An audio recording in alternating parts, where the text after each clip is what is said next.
Hello, welcome to the next tutorial. So last time we were talking about home API and home queries. So then we create a complete query to fetch the home data. There is one more thing over here which is saying upcoming events, which means the events which are not in history from today, right? Which are greater than today in terms of date or today events.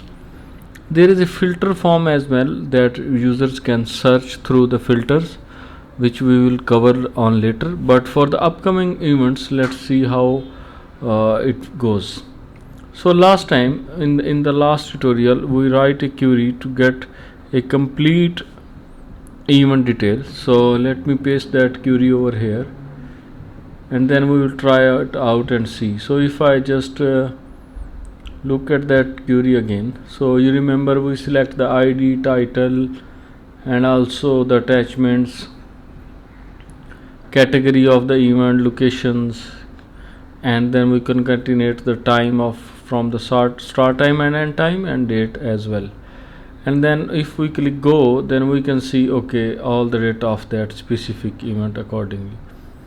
But as we can see, this is on 21st March, right? And I think 26th is today.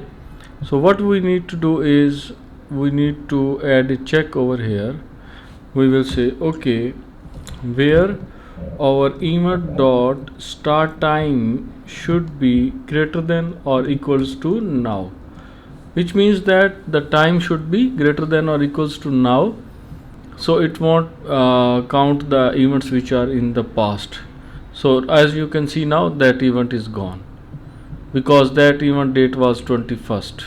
That's why that is gone from here visibility. So this is how you can add a date check if you want to add for at few places,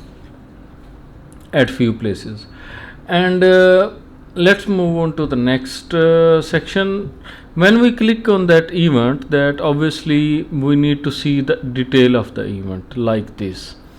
But here we have good news is the all the details which are shown over here are the same, which almost same which we has over here.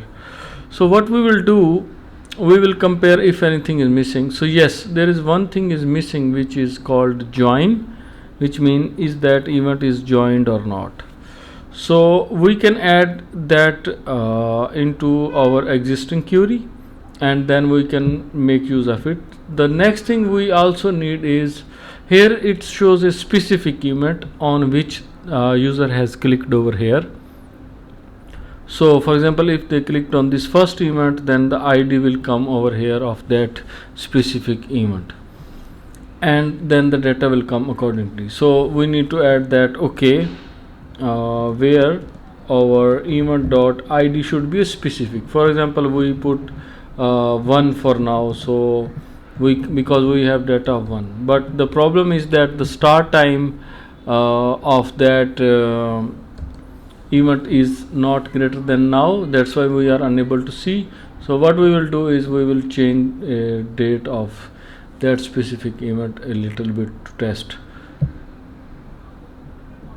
If we go back to the events, and then we can see over here the start is 21st. So if I just make it 30 just for testing, so it shows it that way, and that's going to finish on 11 p.m. as well, 11 a.m. as well.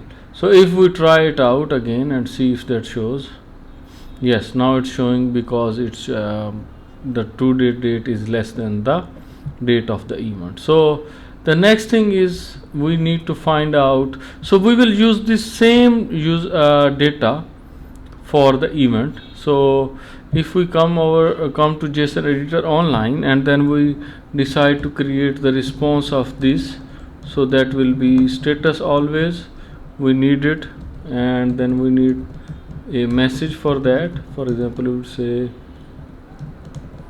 event fetched successfully. Then we need obviously the comments count, because on that page, sorry, post count, because on that page the posts are also there, so we can count it as total record, and that total, for example, it's 10. I will make a lecture on that as well. And then data is, now inside the data we need two things. One is for the object of this event, and the second thing is the post of that event. So what we will do, the first thing is we need the event itself, so we will add that, okay, event, and the event details because are same as we used in our previous lecture, so I just paste it out over here. And then one more thing we need to add over here is joined, either that user has joined or not, so it can be true or false, for example. And the next thing we need is actually an array of the posts, so we will call it posts, because those are multiple. So when things are multiple, then you need to say that as array. Then in the post we can see here is the post. So which things we need from the post? First thing is the image, ID of the post always, so we can say, okay, ID of the page post, for example, is 1. Then we need user image, we can call it that way. Then we need user name, and then we need user ID as well, so because sometime we need to click on that user profile and go to another page to see the details of that user. Then we also need this comment, post. So if we want to check the column name, then we can go inside our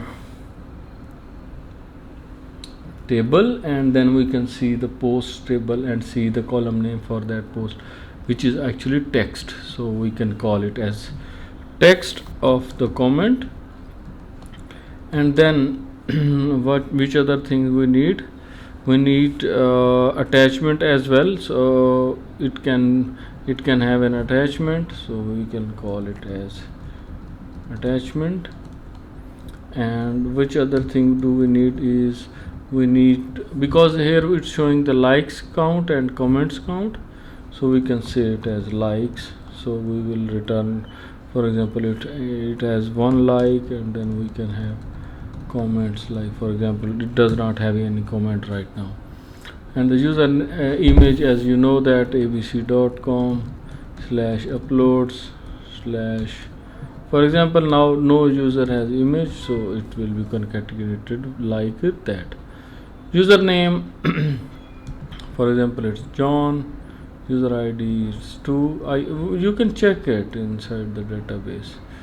What about the users columns, and what data is available there for testing for now. So this is how you make things together and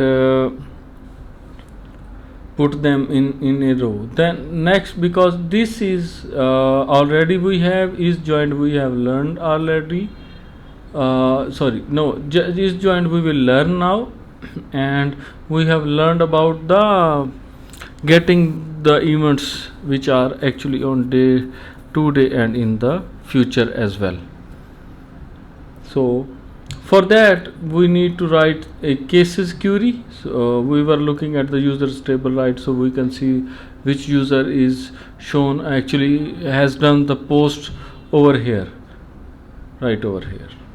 So we have John, and then we can have John at cwtausif.com, which is shown here. I can just copy it over from there as an, email is not used anywhere, so no need to worry. Actually it has only one ID, which is 2. Text is from the comments, and attachments is as well from the posts. So next thing is joined here. So is joined is a very important thing, because you can see it has a button. So whatever the user will come, he wants to see either he has joined that event or not. To write that query, you know that there is one thing which is called in the SQL, that is called a case. So you use cases to test that out. So in the next tutorial I will explain you about the case and how we can check is that user has joined it or not in that case query. Thank you.